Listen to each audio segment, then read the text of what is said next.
Assalamualaikum murid-murid. Cikgu Puan Sarina binti Ramli akan mengajar murid-murid pendidikan seni. Kelas yang cikgu akan ajar ialah kelas 3 cemerlang dan kelas 3 cerdas. Okey, cikgu harap murid-murid semua sihat dan diberikan kesihatan yang baik dan dapat belajar pendidikan seni dengan lebih bersemangat dan ceria.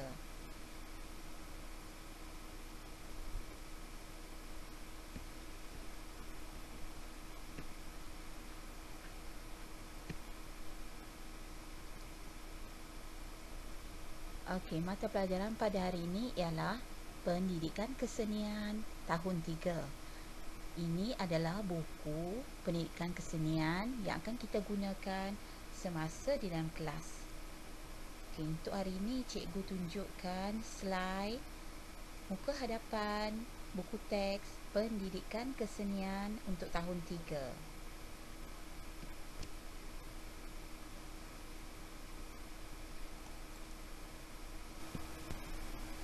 Okey, antara kandungan dalam buku teks tahun 3 ni ialah okey, cikgu nak terangkan mengenai bahasa seni visual, mengenai pendahuluan iaitu pengenalan ikon iaitu alat dan bahan.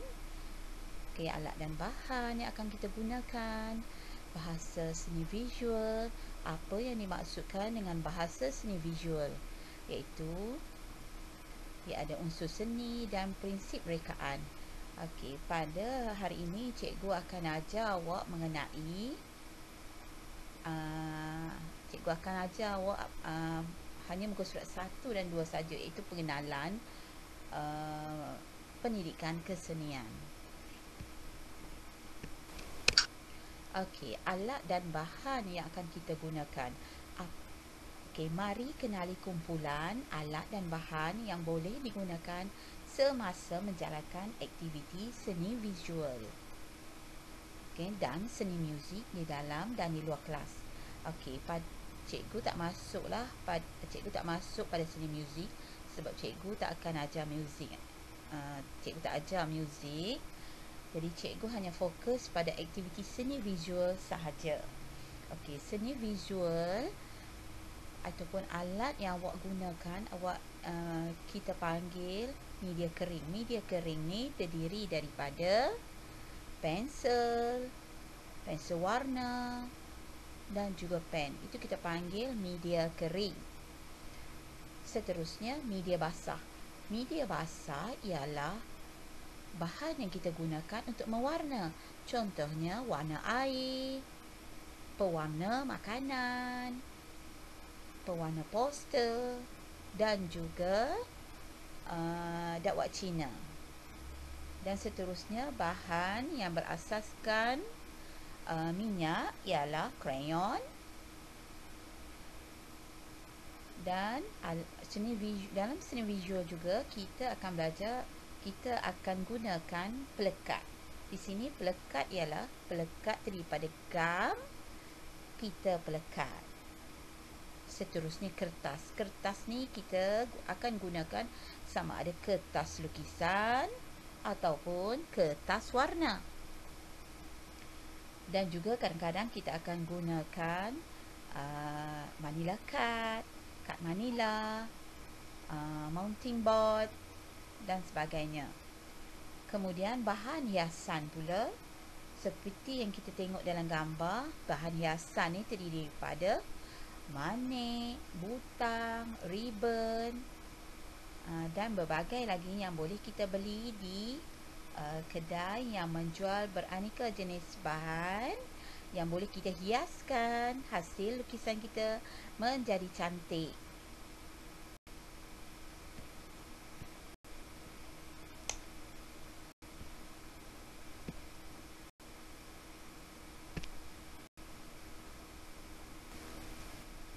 Okey, bahasa seni visual. Okey, apa yang terkandung dalam bahasa seni visual ni? Okey, kawan-kawan, mari lihat gambar dengan teliti. Dengan bimbingan guru, kenal pasti unsur seni dan prinsip rekaan yang terdapat pada situasi dalam gambar. Okey, kita tengok unsur seni yang pertama, iaitu dari segi warna. Kita tengok burung, kita tengok gambar burung ni mempunyai warna yang sangat ceria. Okey, ada warna merah, ada warna kuning dan ada warna biru. Okey, kita tengok yang kedua, iaitu dari segi ruang. Ruang, R-U-A-N-G, ruang. Okey, ruang di sini ialah ruang jarak antara satu benda dengan benda yang lain. Contohnya kalau dalam gambar ni, ruang ialah antara satu dahan dengan dahan yang lain. Yang ketiga, dari segi bentuk. Bentuk ialah benda yang mempunyai keluasan. Contohnya bentuk sfera, bentuk piramid, bentuk cuboid. Okey, yang keempat. Okey, yang keempat pula, cikgu nak terangkan mengenai rupa. Apa yang dimaksudkan dengan rupa? Rupa ialah bentuk sesuatu benda. Contohnya kalau dalam gambar ni, sayangi haiwan. Papan tanda itu adalah rupa. Kita panggil rupa. Itu bentuk dia, bentuk geometri.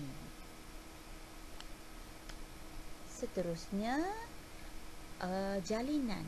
Okey, apa yang awak faham tentang jalinan? Jalinan ialah kesan yang terdapat pada permukaan sesuatu objek atau satu benda. Contohnya, kalau dalam gambar ni, zirafah. Cuba tengok permukaan dia. Bagaimana dengan jalinan dia? Okey, zirafah ni. Badan dia macam mana? Apa bentuk yang ada dalam apa bentuk yang ada pada zirafah tersebut? Okey. Dan yang terakhir ialah mengenai garisan.